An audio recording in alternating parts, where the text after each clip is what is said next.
Hello everyone, આજે ફરીથી હું એક મારી નવી રેસીપી લઈને તમારી સાથે આવી ગઈ છું. તો આજે આપણે બનાવીશું કાંદા બટાકા વાળો મસાલા ભાત. તો આ ભાત એટલો ટેસ્ટી લાગે છે ને, અત્યારે ઉનાળામાં વન પોટ મીલ તરીકે તમે આ ડિનરમાં લંચમાં ગમે ત્યારે લઈ શકો છો, ઇવન ટિફિનમાં પણ આપી શકો છો. તો એના માટે મેં અત્યારે કુકરમાં તેલ ગરમ કરવા માટે મૂકી દીધું છે અને એની અંદર આપણે ખડા મસાલા લેવાના છે. તો ખડા મસાલામાં મેં એક સૂકું લાલ મરચું, એક મોટો ટુકડો તજનો, 2 નાના તમાલપત્ર લીધા છે. તેલ હજી ગરમ ના થયું હોય ત્યારે જ ખડા મસાલા એડ કરી દેવાના, એટલે એમાં બળી ના જાય અને સરસ એની ફ્લેવર પણ બેસી જાય. અને સાથે જ આપણે નાની ચમચી જીરું લઈ લેશું.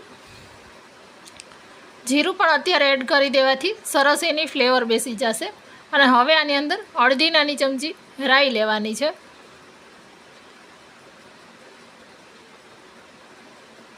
રાઈ ફૂટે એટલે એની અંદર આપણે ડુંગળી લઈ લેશું.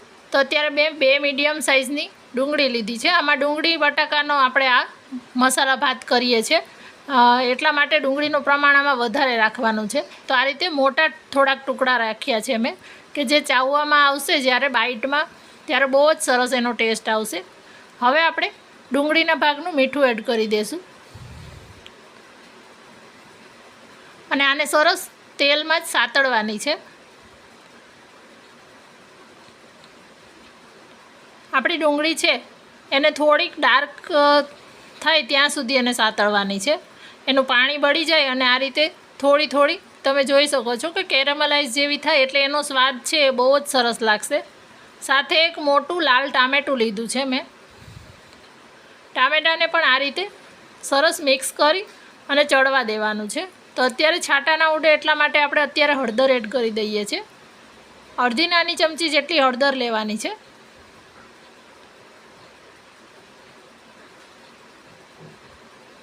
હવે આને ખાલી ઢાંકણ ઉપર મૂકી અને ટામેટાં છે એ સરસ ગળી જાય ત્યાં સુધી એને ચડવા દેવાનું છે.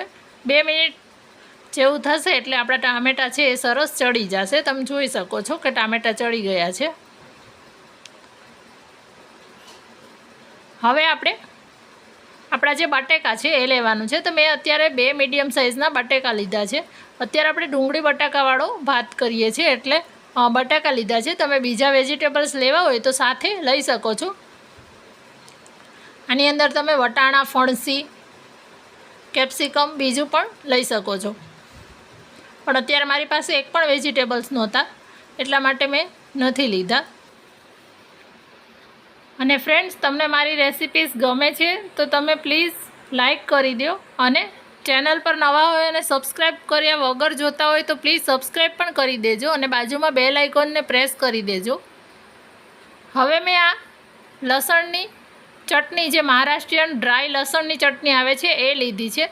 આ 1.5 ચમચી લીધી છે. જો તમારી પાસે ના હોય, મારી પાસે અત્યારે રેડી છે એટલે જો ના હોય તો તમે આના બદલે લસણ, સૂકા લાલ મરચાં, તલ અને કોપરાનું છીણ, આ બધી વસ્તુને મિક્સ કરી અને આ લઈ શકો છો. એનાથી પણ સેમ ટેસ્ટ આવશે. અત્યારે મેં 1.5 નાની ચમચી જેટલી આ પેસ્ટ લીધી છે અને એ તીખી જ છે એટલા માટે બીજું થોડું લાલ મરચું અડધી નાની ચમચી જેટલું લીધું છે. હવે એક વખત મિક્સ કરી લેવાનું છે. અને અડધી ચમચી જેટલો મેં ગરમ મસાલો લીધો છે.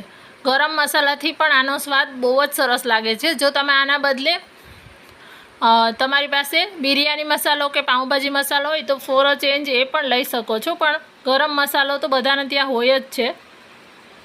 હવે આપણે જે ચોખા છે એને મેં 15-20 મિનિટ માટે પલાળીને રહેવા દીધા હતા. એ પલળીને સરસ તૈયાર થઈ ગયા છે એટલે એને પાણી એનું નિતારી લેવાનું છે. તમે ગમે તે ચોખા લઈ શકો છો. હવે આની અંદર આપણા બધા જ પલળી ગયેલા ચોખા છે એને લઈ લેવાના છે. એનું પાણી નહીં આવવા દેવાનું, ખાલી ચોખા જ લેવાના.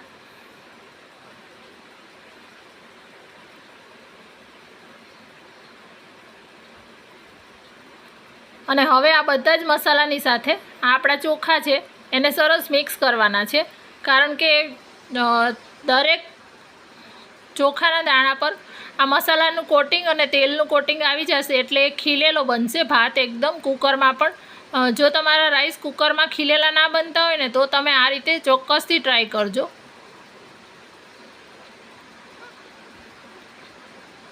મસાલાની અંદર સરસ ચોખા મિક્સ થઈ ગયા છે, તમે જોઈ શકો છો. હવે આની અંદર આપણે પાણી એડ કરવાનું છે. તો આપણા ચોખા છે એ ઓલરેડી પલળેલા જ છે, એટલે અત્યારે આપણે જેટલા તમે રાઈસ લ્યો કાચા એનાથી 1.5 ગણું આની અંદર પાણી લેવાનું. તમારે મેઝરિંગ કપથી તમે માપ કરીને અથવા કોઈ વાટકીથી માપ કરીને પણ લઈ શકો છો કે જેટલા ડ્રાય ચોખા છે એનાથી 1.5 ગણું તમારે પાણી લેવાનું.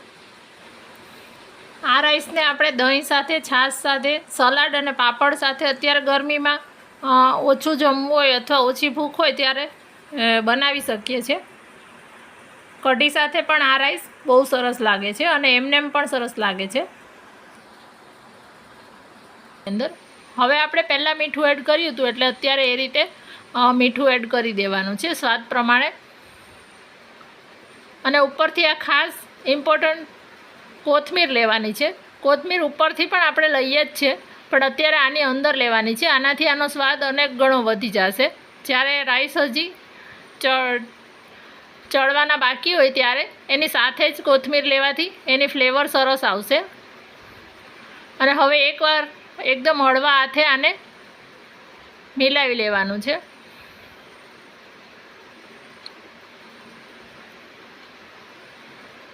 બસ હવે આપણે આ મિક્સ કરી લીધું છે અને હવે ગેસની ફ્લેમ આપણે એકદમ આ ઉકળી ગયું છે ને તમે જોઈ શકો છો કે આપણા રાઈસ છે એ બધા જ એમને દેખાય છે. હવે આને એનું ઢાંકણ બંધ કરી અને 1 સીટી એમાં કરી લેવાની છે અને 1 સીટી કર્યા પછી એને નેચરલી ઠંડુ થવા દેવાનું છે. આપણું કુકર છે એકદમ સરસ ઠંડુ થઈ ગયું છે, એટલે કે એની વરાળ નીકળી ગઈ છે, પણ અંદરથી હજી ગરમ હોય છે. એટલા માટે હજી આને રેસ્ટ કરવા માટે એનો ટાઈમ આપવાનો છે. જો તમે અત્યારે જ જોઈ શકો છો કે આપણા રાઈસ છે એ ખીલેલા દેખાય જ છે. હવે અત્યારે કોઈ પણ રાઈસ કરીએ ત્યારે આ રીતે કરવાનું.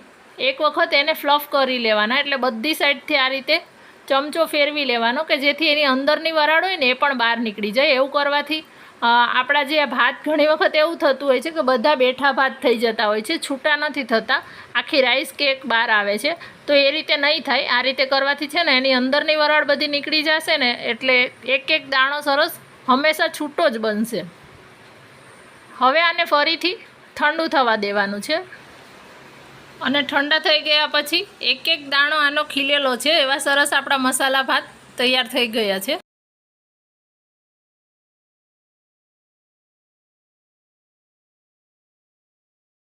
વિડીયો ગમ્યો હોય તો એક લાઈક જરૂરથી કરી દેજો અને મને તમારા રિવ્યૂઝ છે એ કોમેન્ટમાં લખવાનું ના ભૂલતા. અને ચેનલને હજી સુધી જો સબસ્ક્રાઈબ ના કરી હોય તો સબસ્ક્રાઈબ પણ કરી દેજો અને બાજુમાં જે બેલ આઇકોન છે એને પ્રેસ કરી દેજો.